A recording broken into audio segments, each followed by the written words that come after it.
I've been coaching a long time now, both as a Muay Thai coach and a strength and conditioning coach, and I've obviously been coached myself as well. I've also had the privilege to watch how top Muay Thai coaches work with their fighters and to speak to those coaches about what they do and why. I've seen examples of fantastic coaching, but also coaching that sabotages the fighter even when intentions were good. Welcome to Heatrick Heavy Hitters, where Thai boxers use science to separate fact and myth and become complete fighters. When I was competing in the Amateur Muay Thai World Championships in Bangkok back in 2007, at the time I didn't have a Muay Thai coach.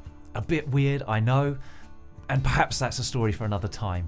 But I was given the choice of all the national team coaches to prepare and corner me for my fights.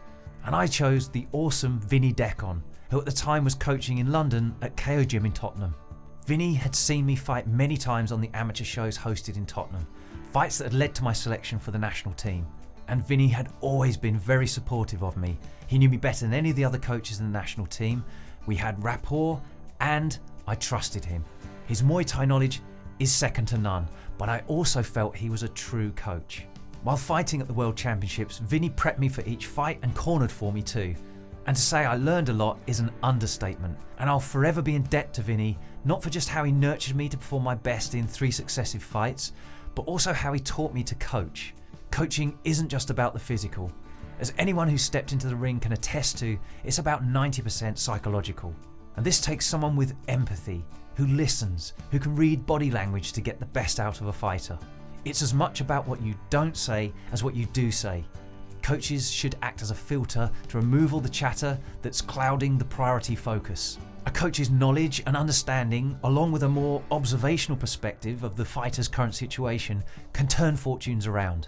But on the flip side, I've seen coaches bombard fighters with instructions from all directions that dilute the priority game-changing instructions that could have won the fight.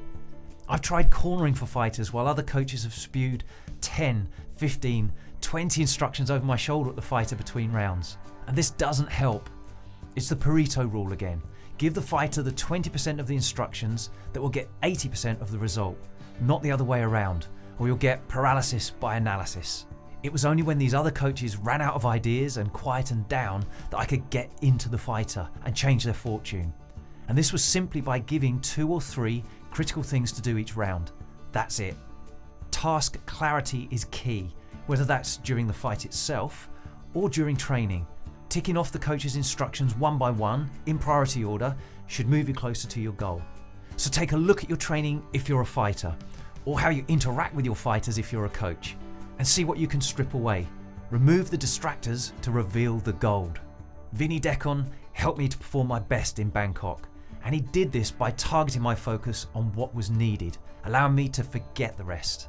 And as a result, despite having a fight record in single figures, I beat fighters with records in double figures, and eventually only just lost out in a split decision to the defending 2 times world champion from Russia, who had a triple figure fight record. I have no doubt that I wouldn't have achieved what I did in that championship, or as a coach ever since, had it not been what I learned from Vinny Decon, and sincerest thanks to him. And if you like this video, please hit the like button below, share with your friends, and be sure to subscribe. And I'd love to hear your feedback, so leave me some comments below and let me know what you thought of this tip and if you're going to use it. Thank you, and I'll catch you next time.